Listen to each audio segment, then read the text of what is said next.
after the webinar, we download it and share it for people who could not make it. And then Beth has just started sharing her screen. I'm going to turn it over to her. Before I do that, we have at least one new person on the call, and Annette, I'm not sure you've been on these. So I do want to say that these calls are part of our National Women's Law Center class partnership joint CCDBG project, which you all have grants through. National Women's Law Center hired Blue Stocking Strategy to provide communication support to all of you. And this is one in a series of webinars that have been really useful.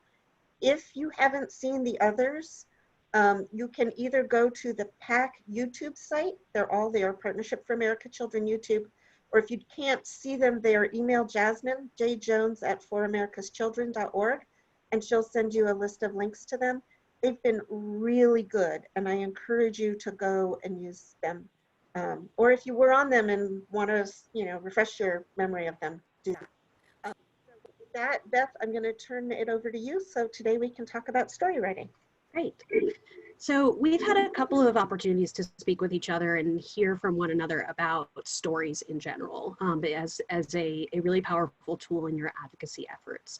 I wanted to focus a little bit of time today on a particular way of capturing stories on the written medium, which is not to say that they just stay on a page, but to capture a story in writing that then you can use in a variety of different other places or different ways is a really great way to have one piece of material become valuable and useful in a bunch of others.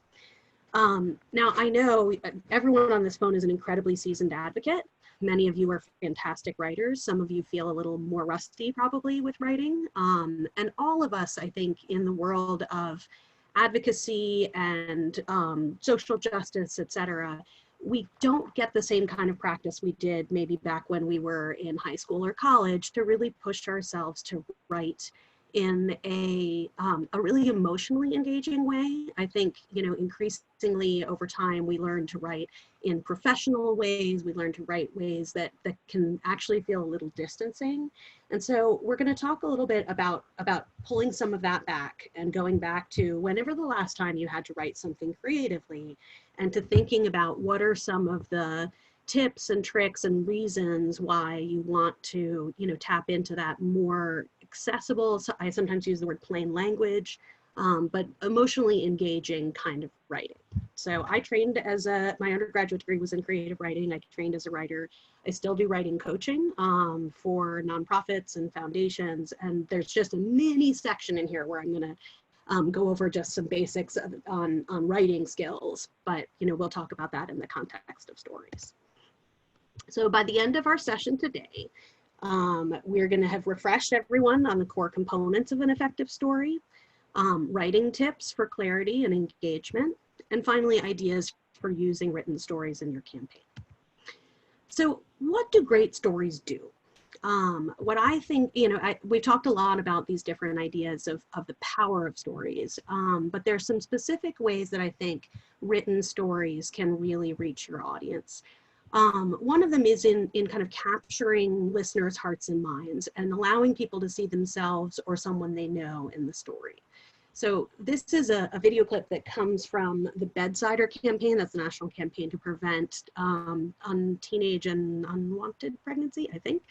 And you'll see in just a very short clip, though we don't actually get names, you get a real sense of character. And it's also really relatable because you can imagine what it would feel like to be in this situation. Thank you, dear. You're very supple. It's like I was at your age. Back then, I was a sex expert. Used to call me the buttered biscuit. I know about birth control, too. So you can ask me anything, baby.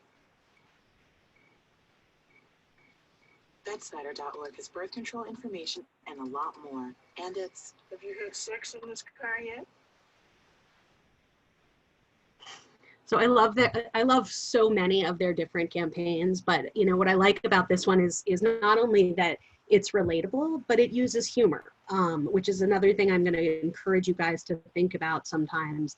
Even though we work in the space of real urgency, when we're thinking about families with young children and access to quality care and the pandemic and all of those things, that's really heavy stuff. But being able to find a little bit of the levity or a little bit of the light within some of those stories is a nice way to make sure that you have both the emotional hook that grabs you, as well as someone feeling like there's the possibility of a better future. So, oops. Other things that great stories do. Now this is a visual example, it's not necessarily a story, but I love this because of the element of surprise. This was an ad campaign where they papered over the staircase to raise awareness around disability and accessibility issues. And I think stories similarly to this visual can kind of subvert our expectations. They can reveal where we may have a blind spot in how we view a person or a situation, and really kind of poke a little bit at that if they're done right. And finally, you know, stories can really move and spark action. You know, I don't know how many of you saw the documentary a few years ago that came out called Blackfish, which was about SeaWorld and its abuse of orcas, killer whales. And it told a very powerful story that had significant ramifications for the company, to the point where they have had to revise corporate practice. They had to, you know, there were class action lawsuits. There was a lawsuit on behalf of their shareholders, et cetera. That the story of what was actually happening and what the lives of these animals were like was enough to really make people see this is a real problem and we got to do something about it. So even though it wasn't a story that was part of a specific campaign, it was the filmmakers made this to really raise that awareness and make us see that there's an urgent problem. So many of you are familiar with Moms Demand Action. They do some very powerful visuals where they, you know, show even in a single picture that there is a real problem and that we need to do something about it. So if you can't read the fine print, what you see is two kids who are standing in the classroom. One of them is holding a little chocolate called a Kinder Egg. And if you don't know these, it's a chocolate coating around a little plastic shell that has a tiny little plastic toy in it that you have to assemble, and kids love it and they go bananas, and then they leave it and you step on it and you scream if you're the parent. But they are now banned in the United States because they're a choking hazard. And yet at the same time, you know, we don't have common sense gun laws in this country. And so technically an assault rifle is legal. And, you know, you really get this strong message here of this is crazy. You know, we need to do something about it.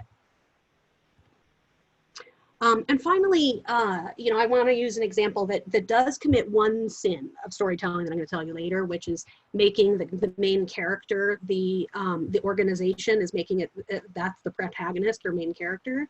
But what I really like here that I think is important for a number of the topics that we work in early childhood is that it takes a concept that is sort of abstract and makes it understandable. So, you know, I've done work with World Health Organization and international global nonprofits on early childhood and this concept of nurturing care.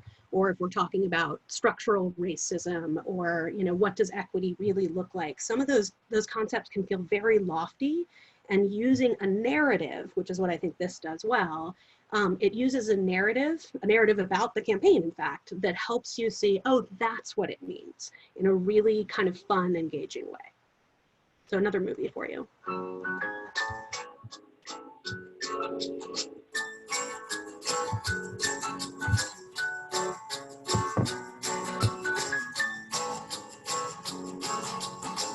Today, women make 80 cents for every dollar in mandates. What does that end up costing women?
So I love that one particularly for that ability to capture an abstract concept and make it feel really real and really personal. And I think, you know, what the genius of that particular campaign tactic was that they didn't just stick with gender, they made it intersectional. They have different calculators based on race and ethnicity and ability. And so they really try to look at all different aspects of the pay gap, the wage gap, to really make it very obvious to people. So, you know, these are some of the storytelling tactics that you can do. And the written component of it, whether it is the storyboard to get you to a great video, or whether it is the story of an individual, these are really effective ways to try and capture, and if you have an audience who doesn't really get what you're doing or why you're doing it, to really get them engaged. Oops, sorry. Okay, so we remember this from high school, from grade school, maybe from a recent presentation like this. The things that great stories need. A great story needs a memorable character. And you know, the flaw in the previous video that I mentioned, I strongly discourage you from using your organization as a character. We relate to people much less so organizations, no matter how beloved or trusted or how strong their brand. I think when you can put a person at the center of your story, that is the surest way to get people hooked and interested. And a character in a setting. So we need to know they're not out there in a box. They're, you know, they live in a place, in a time, among the community, etc. That character then encounters some kind of conflict, something that throws them off balance. It's called the inciting incident, which builds to the tension. It builds the tension, and we're kind of like, well, what's going to happen? What's going to happen? The character has to have a way to get over this hurdle, etc. And then there's a resolution. So, you know, that's the result of your character's effort to overcome the conflict and achieve their goal. It doesn't always have to have a happy ending. Sometimes we are telling stories that don't have happy endings very specifically and deliberately, so that our audience can see that this is an ongoing situation, that it is something that, you know, needs additional work or additional investments, etc. But I always encourage people to end with a theme or a feeling of hope and possibility. You don't want your audience to feel that the problem is so insurmountable that there's really nothing that they can do. And I think this is a challenge we see all the time in the environmental movement, that climate change feels so big and so beyond an individual person's control that it's easy to kind of disengage from it emotionally for many audiences, even those who understand the severity of the situation. I think you can have a similar reaction to issues of poverty. It feels like, you know, it's always been with us, it'll never be fixed. And then you layer in all kinds of individual biases and so on about who's poor and why. And it's easy to, you know, just write the problem off. And so I think wherever you can end your story, either with, you know, a goal being met, or with the possibility of change in a really concrete way, you are likelier to have an audience really resonate with that story. Okay, so how do you choose which stories to tell? I know all of you have, you know, networks not only within your own organization of community residents or individuals who you work with, you also have partners, etc. So there's just a wealth of information out there, and thinking about how you're going to narrow down to determine, you know, what kind of story to tell. These are some ideas to get you thinking. So first of all, you're going to think about your audience, right? Why are you telling them this information? You know, why are they hearing this story? What do they most need to know from this story? And specifically, what action do you want them to take? And I feel strong stories include a call to action, but you will sometimes see ones where it is more implicit. I think, you know, never miss the chance to make an ask, especially if you are telling a story to a person in a decision-making capacity.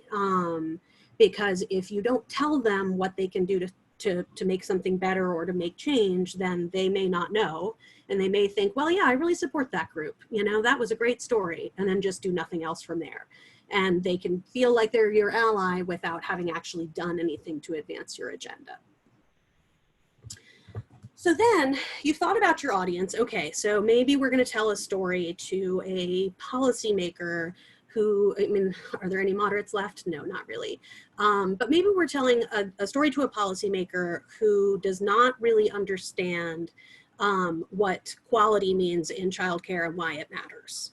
So we know we want them to invest in not just, you know, expanding slots for warm bodies, but actually really making sure that the quality is there for kids and families and for the providers who are making it happen. So we need to decide, what kind of story are we telling them? You know, is this something they have no idea about? Because, you know, that's a different kind of story than something where they know that quality is, you know, there's a conversation around quality and they know that you've got a quality rating system and so on, but it just doesn't seem worth their time or additional money. They have competing priorities. And so you're going to have to tell them a story that overcomes that barrier, you know, that thinks about that barrier that they have of competing priorities to, you know, budget pressures, et cetera. And is there a story that can make them step beyond that and really feel a sense of urgency? Are you sharing a win? So maybe you're telling a story to reinforce someone's support. Maybe this is a policy champion of yours and you want them to continue championing them. So to continue championing you. So you might want to share a win. Or if they're a champion and you've hit a bump in the road, you might need to explain that or show them what that is so that they can double down on their support, that they can help be a part of the solution going forward. So we'll send around a planner for you guys as you're drafting stories to ask yourself these questions.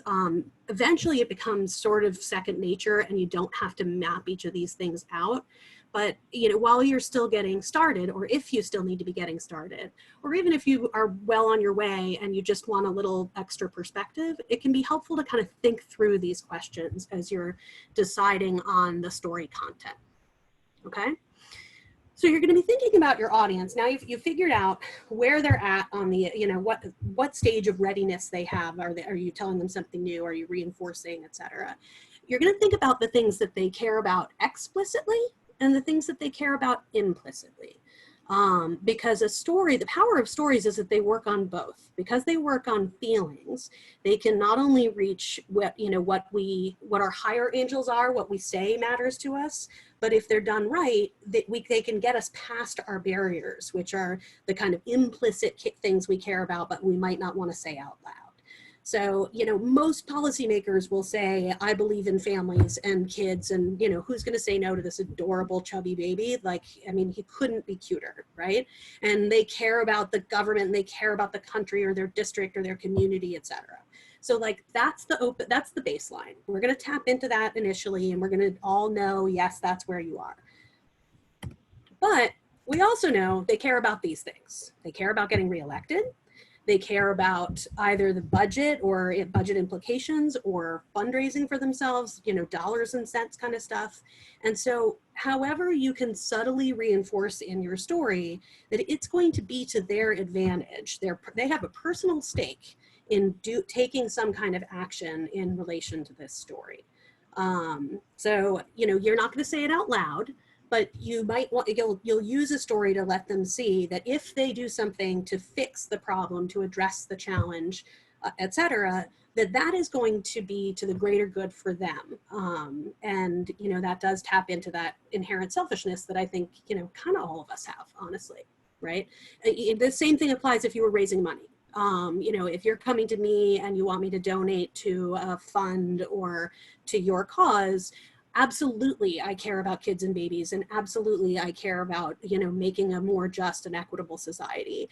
But I also care about, you know, what kind of money I'm giving to charity and to which causes, because there's so many out there.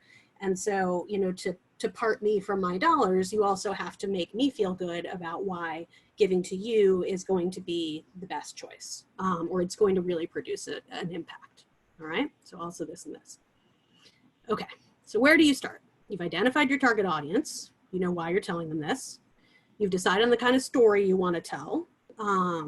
Something they've never heard before, something convincing, something you're grateful they did.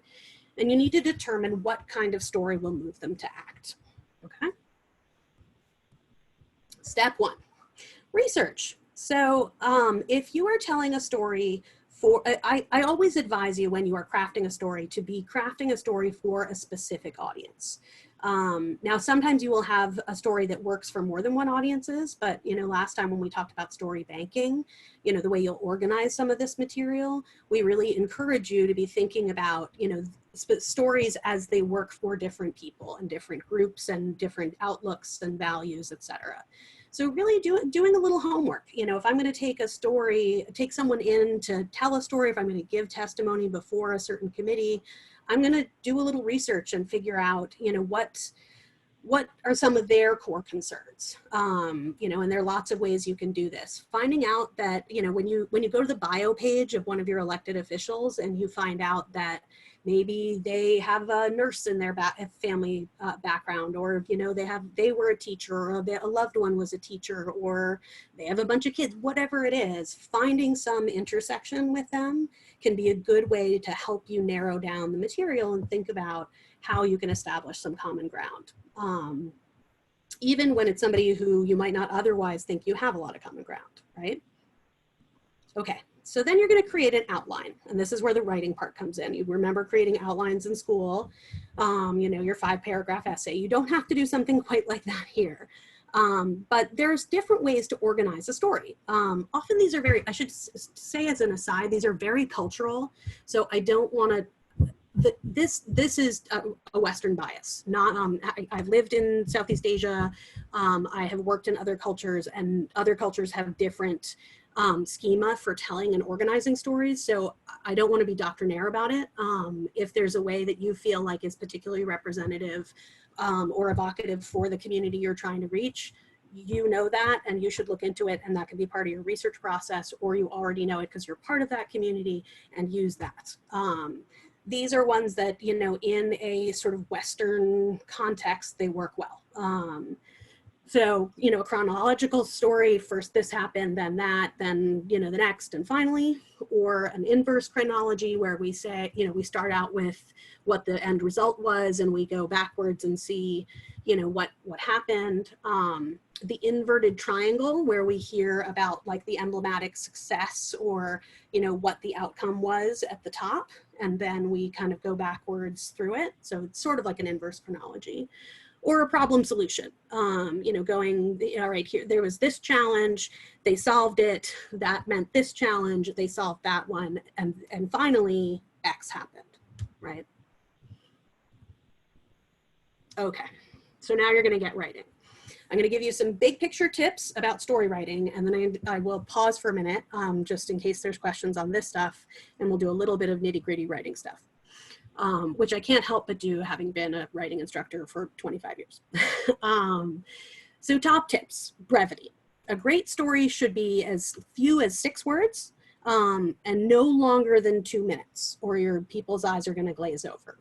Now, you might find a long form story, it can be powerful on a blog post. So, it may be that you'll have something slightly longer in written form, but if you are writing something down and then going to put it out there in a different format, social media, or a snippet on your website, or you're going to be sharing that story in a presentation, you want to make sure that it doesn't drag on, that I know from the very beginning, okay, I'm hooked. This is going to happen, and here's where we're going to go. There's a website in here that I put in for anyone who has to write remarks. Speech in minutes will help you translate number of words on a page.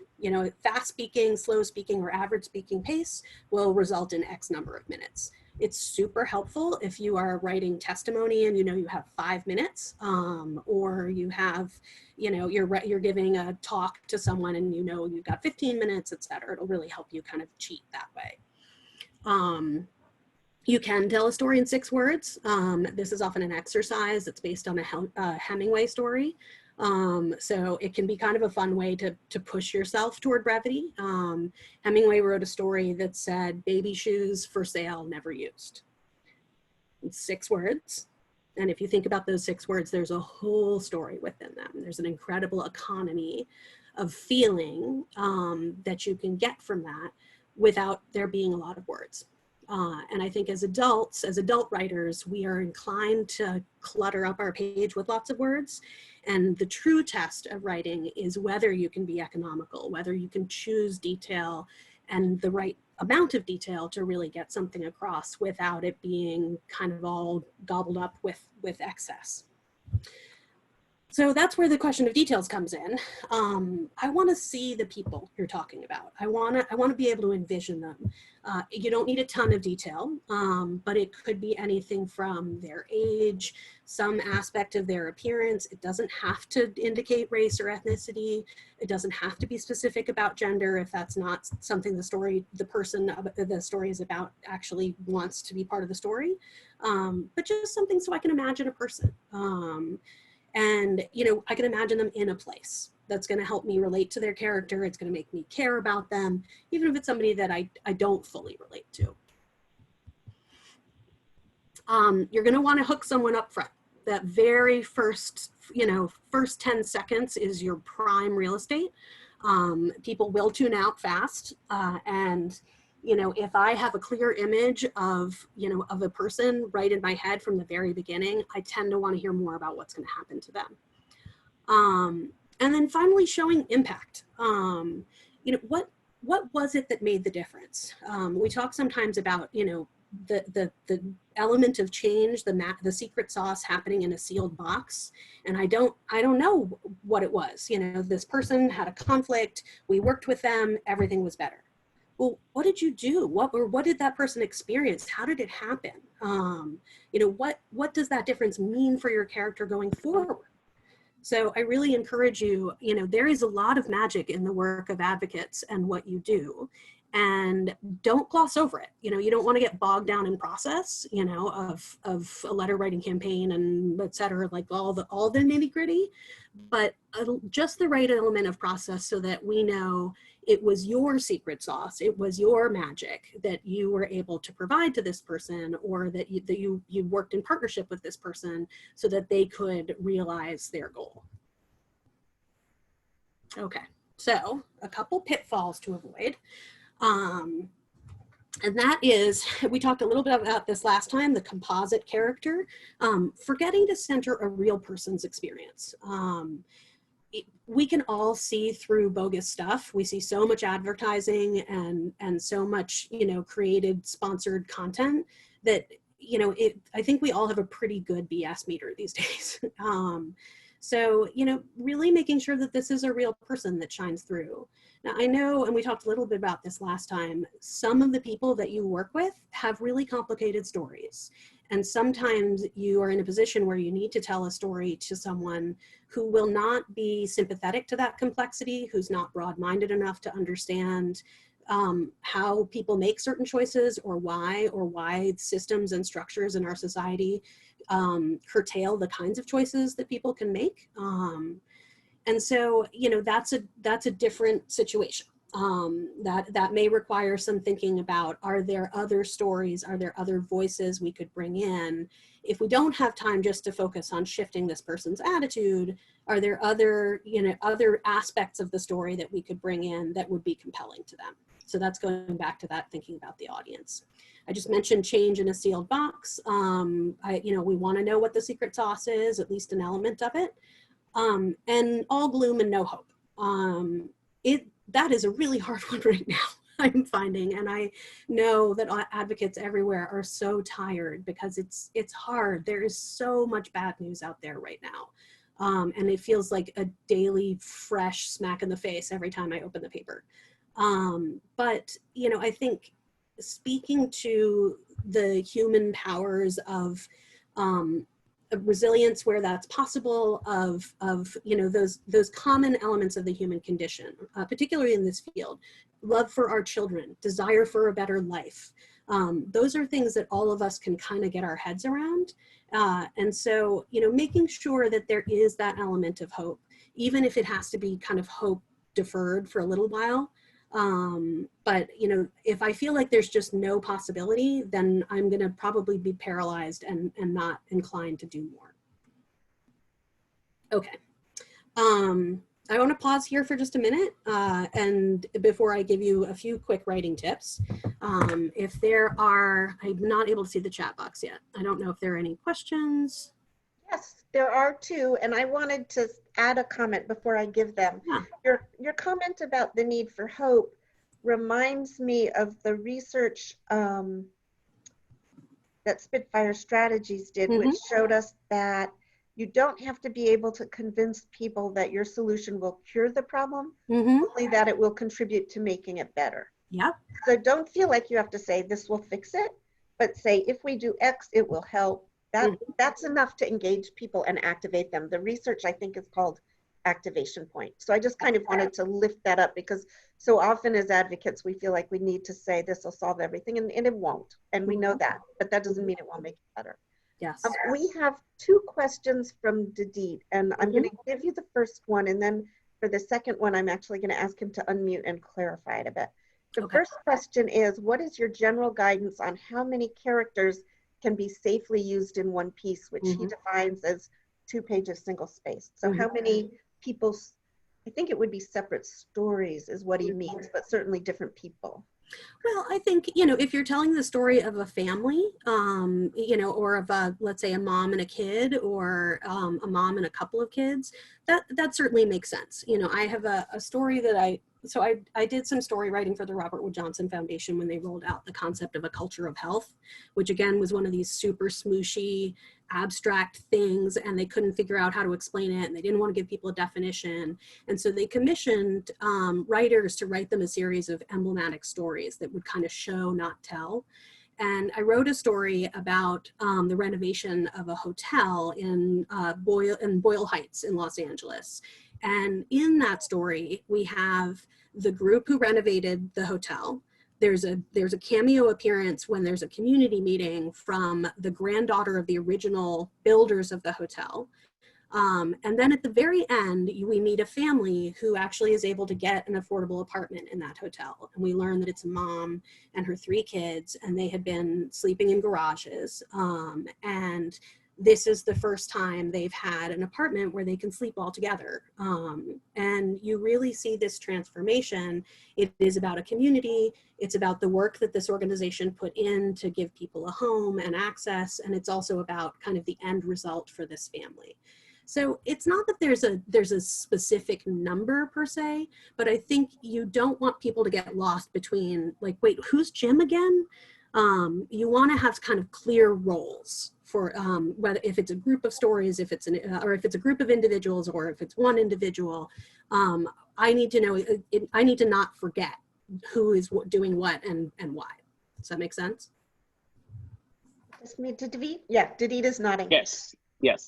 Okay. And is it possible to share that piece? I don't know if that's possible, Yeah, but I was just I curious. was going to send you guys a few of them. Yeah. Excellent. Thank you. Okay. So Didit, oh, I'm sorry, Beth. I thought you were done. Go ahead. So I think I understand this question. Will you just tell me if I get it wrong? So he's asking, do you separate, like, would you have a separate story between for a win and a bump, or could you tell like a bump in the road and a win story? Right, like the combination of that, is that going to be bad if we combine them, or typically just focus on one or the other? I think it depends on what, what does your audience need? What action do you want your audience to take? So, when I think of telling stories about wins, it's when I'm saying thank you and saying like your participation has been critical. And I really encourage everyone to never, ever, ever forget to say thank you. It's like back to the thank you notes our parents made us write. But when you have partners, when you have policymakers who have done something to get you toward your goal, having stories that show why that's mattered is really powerful. And I think it makes them feel good. It's the kind of thing they can go back and remember. There's a data point on, when you present people with data, statistics versus a story, and then you ask them hours later, and like 5% of people can remember the data point, and like 65% of people can remember the story. So, having that memorable moment just on its own, I think is good. When I tell the story of a bump in a road, if I'm telling that to a champion, for example, it's a way for them to feel like they trust me, because I'm being transparent. I'm not trying to hide from them that something isn't working and I might need a little extra help from them, or I might just want them to know that we've run into this. So there's sort of different purposes. If you find that you can think of a purpose where you'd need both, then I think there's no reason not to, but I usually use them separately just because I'm using them for different reasons.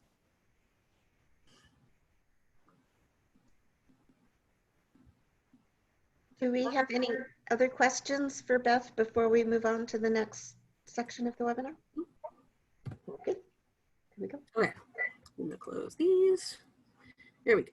Hold on, I just have to make various windows smaller. All right. So plain language. There, in fact, your U.S. government has a website called plainlanguage.gov. And there are a wealth of amazing resources on it. I highly recommend visiting it. I am an advocate for plain language in writing. I proselytize about it to foundations all the time because they are the worst, I think, the worst perpetrators of unnecessary technocratic weirdo speak that distances us from the very meaningful change that they, ostensibly want us to go out and make in the world. So, I really encourage folks in all forms of the writing that you are doing, but especially in stories, to use those plainer words, to be direct, to be concise, to be accurate, not to feel like you need to go for the 50-cent vocabulary word, or, that you need to use 3 words instead of 1, that you need to use the really long ones, that you're kind of burying. So hidden verbs is where I don't really know who the actor is in the sentence, who the subject is. Passive voice, I don't see people use as much in stories, although in other writing. So passive voice is where you say the guitar was played by John versus John played the guitar. Passive voice is passive. It kind of distances us. And my trick for people is that if you can put the word by zombies after the verb in your sentence, then it's passive voice. And since we don't like zombies, then avoid passive voice. So that's my little tip there. So as you're writing, when you get down to the granular level, what makes a strong sentence? You're going to have one clear idea with a defined subject and a defined action. That active voice. I have another website in here, and I know you guys will get a copy of the presentation after this, called Wordifier. It's from Klaxon Marketing. It's a super cool site where you can go in and put in a word, and it will tell you red, yellow, or green how overused is this word in various aspects of the nonprofit and philanthropic and educational sector. And finally, as you're writing sentences, and start looking out for these things when you're reading either the newspaper or books, you'll see that not every sentence is the same length. So you may find some longer sentences, but then they're followed by a pretty brief sentence. I encourage people not to go over 33 words. It's a little arbitrary, but anything much longer, you'll find if you're reading it out loud, you need to take a breath in the middle. That's a sign it's too long. So again, I often encourage people to read their writing out loud so that you can hear how it sounds. Great writers have an ear. It's like music, and there is a rhythm to the words, and that helps. The more you read it aloud, the more you start hearing that rhythm, and you can hear whether you place one adjective here or another place and how that makes a sentence sound. So it is a little like music, and I encourage that just as a way to see if your sentences are too long, and also to see if you're getting the feeling from the reading. I don't know if any of you attend poetry readings ever, but one of my favorite moments of a poetry reading is at the end of a poem, there's a collective sigh. And that shows me that it's spoken to people, that people heard and felt. So you want to go for the collective sigh. And it's sometimes you might not realize that that's going to be there until you've actually listened to what it sounds like. Just another way to clean up your language is eliminating unnecessary words. This is just a quick list, but there's lots of lists like this out there. You can find more on plainlanguage.gov. I think Microsoft now starts suggesting where you've put in more, something like in order to versus to, depending on what version of Microsoft you have or if you have it. But, you know, really, as you're going back to edit your own text and to be your best editor, really trying to look for ways where you've padded up, because that will, the longer stuff gets, the more we lose the emotional hook. Okay. So our last section is how, actually second to last section, is how to use it and share written stories. Too fast. There are a lot of different places and ways that I use written stories. So the example that I talked about, the ones for Robert Wood Johnson, which I'm happy to share some examples of those. They asked me to write some of those stories, and then the stories themselves were not published wholesale. Like one of them, ended up being modified into a blog post. I know a number of times excerpts from the stories or kind of high level details of the stories were used for speeches or presentations. And, you know, I've worked for the foundation for years. We'll frequently get a request saying Rich Besser, or at the time, the former CEO, is going to give a talk. They want a story about X, or they want a story about Y. Grant applications are another great place to include stories, whether that's, you know, that's like part of the actual application instructions, or whether it's a supplementary, you know, document that you provide. Even in something like research reports, if you are putting out research, I think one of the ways to make sure it is compelling and accessible to a variety of audiences is to break up some of the research with a little testimony, a little case study. You know, a little story and a picture that illustrates what this is all about.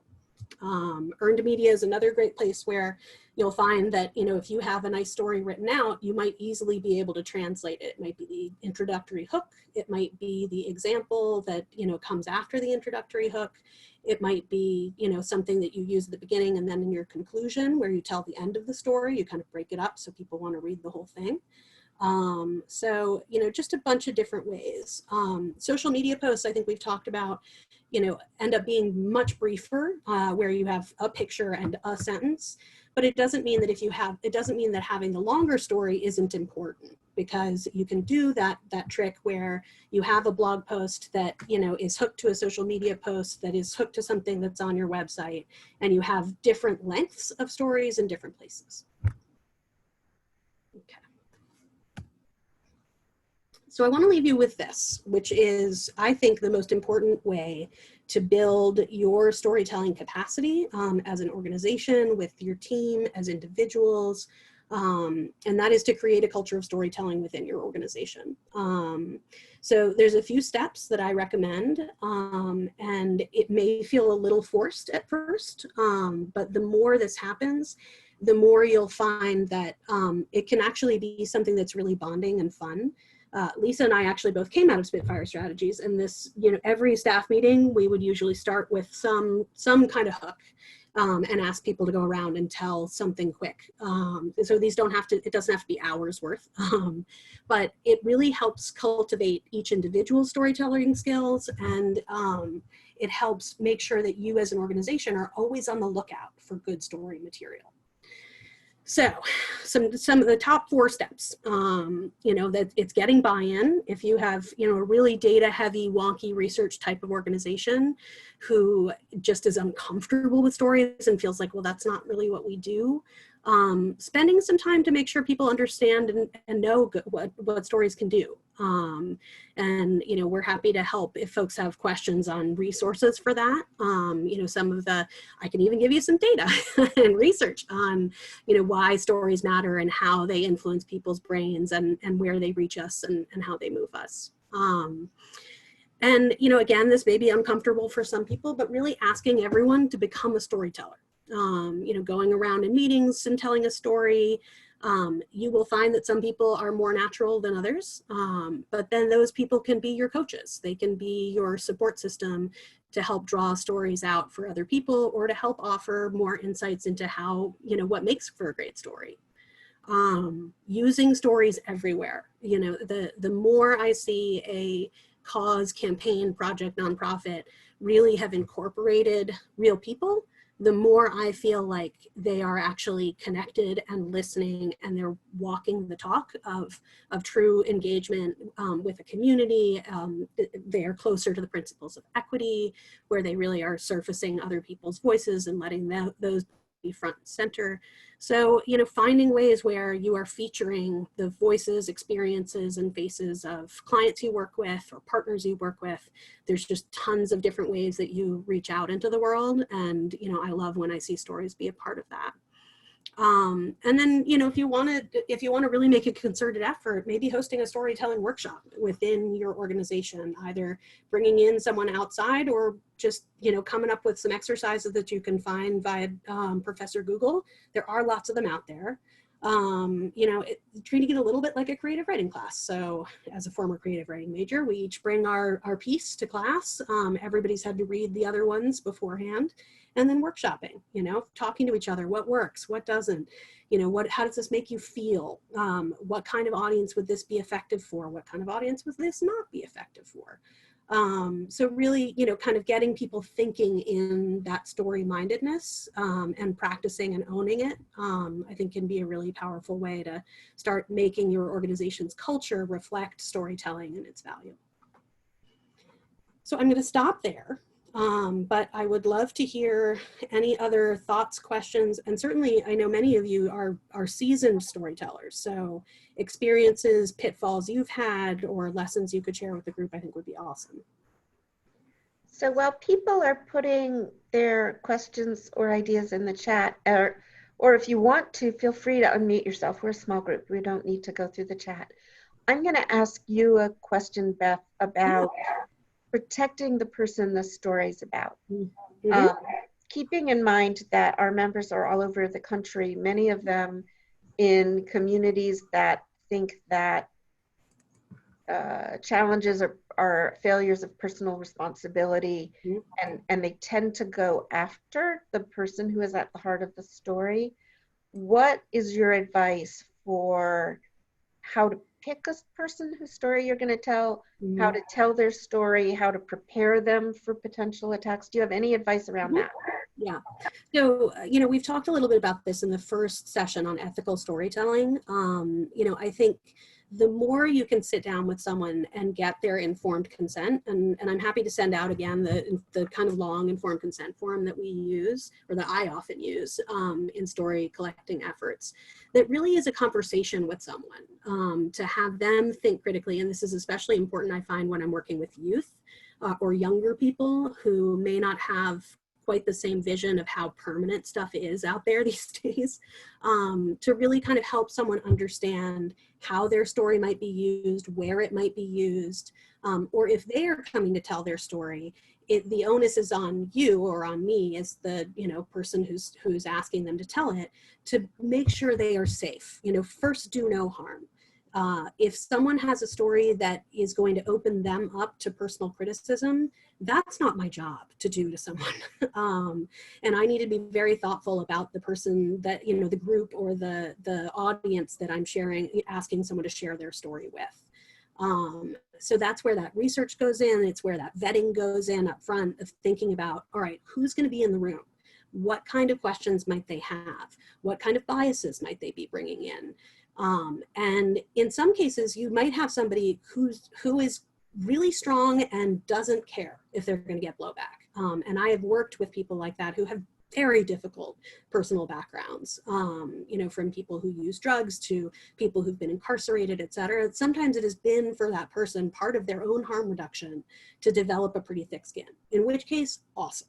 But if that is not who that person is, then, you know, I owe it to them, to our relationship, to our trust, not to put them in a position where they'll be harmed.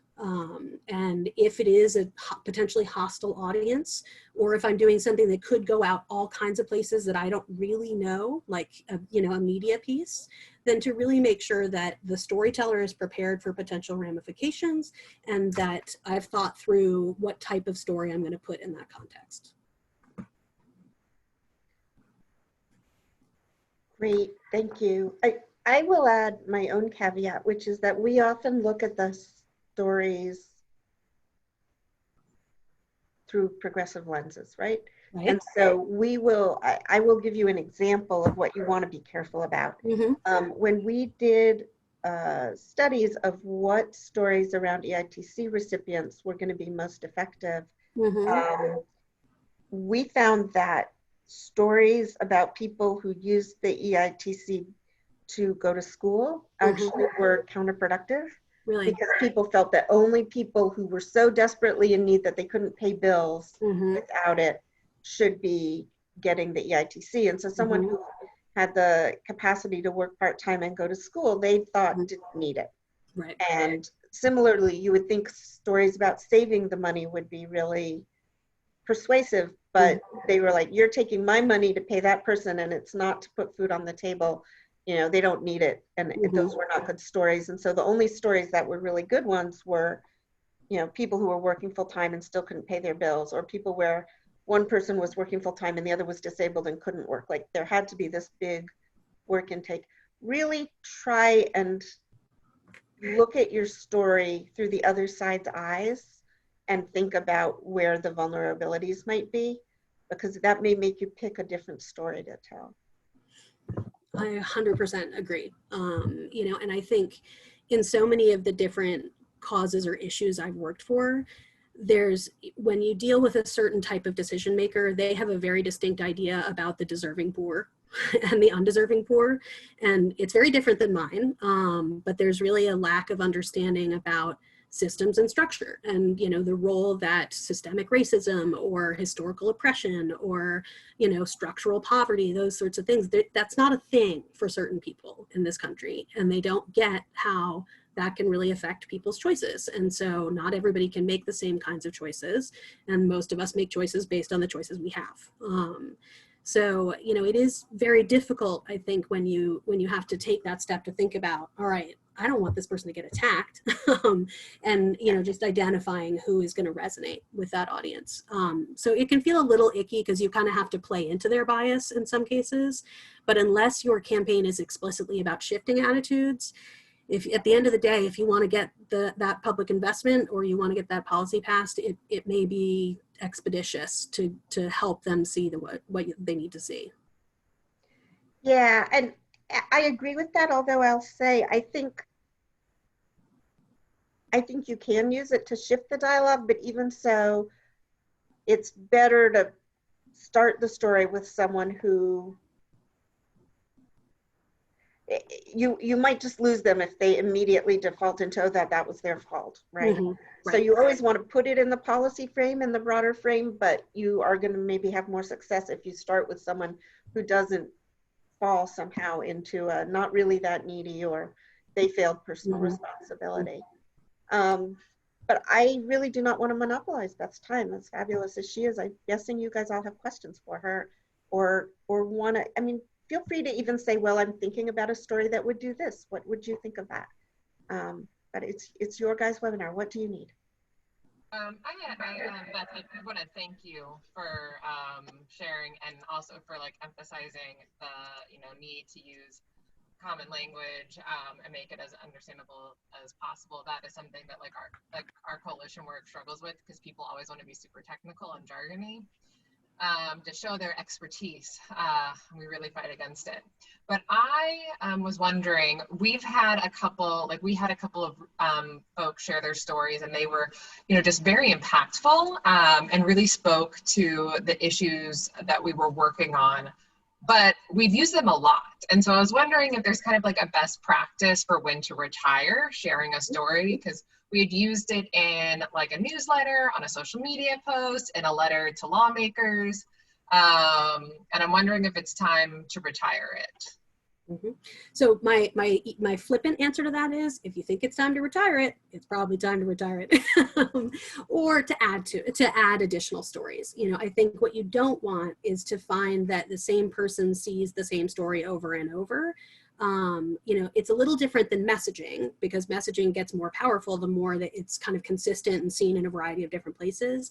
But you also don't want people to feel like they only have this one story and they're just trotting out this same thing, with the tin cup, etc. So, one of the things I was thinking about based on what Debbie and I were just talking about is having a variety of stories that are not all the worst case scenario. is also really helpful, because I think for people who have a harder time relating to the situation of some of your clients, and I've seen this with, you know, when I worked with 0 to 3 last spring, a year ago, on stories around childcare, that hearing from, you know, 2 well-educated working people who can't afford childcare and the single mom who's a military veteran, who, et cetera, that there's a bunch of different ways that this is a problem. I think not only bolsters your argument that this is something that needs attention for lots of people, but there's also a certain audience who really likes to think that mythological thing that a rising tide lifts all boats. And so, you know, where you can add some range to those stories, or a mix of different types of experiences, the better.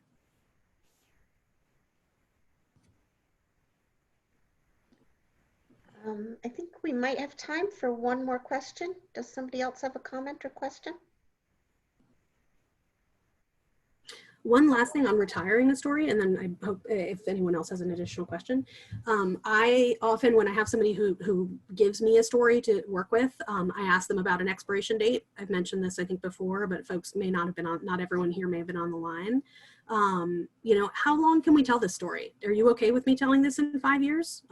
Because someone may be in a very different position at that point in life and may not want that part of their lives still being the one that's out front and center. So it's just a really nice way for someone to have informed consent over what's being said about them. And it also can kind of help you keep stuff fresh. And I guess that's also a case for getting as many different contact points as you can, so that you can go back to them later.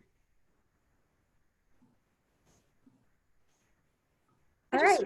I just wanted to say thank you really quick again. This was very inspiring and informative. I am a math person, so breaking it down like this is very helpful for me. But as you were giving this webinar, I literally wrote down like 15 ideas that just sparked of things and people and stories that I had not even thought of before. So thank you. That is the best possible thing I could ask for. I'm so glad. Thank you so much. Thanks.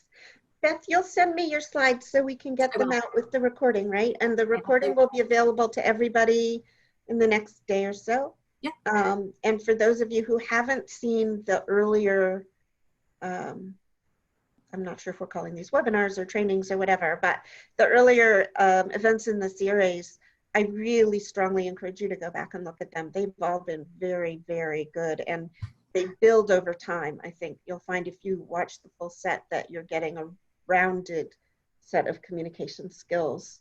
So I want to say thank you to Beth. I think we have one more. Is that right, Beth? We do. We do. And I do not remember offhand when it is, but we will send out a reminder. And we also have our group call next week at 4. And so I look forward to talking to you all then. I'm going to end the recording now. Everybody have a great day. Thanks so much, everyone.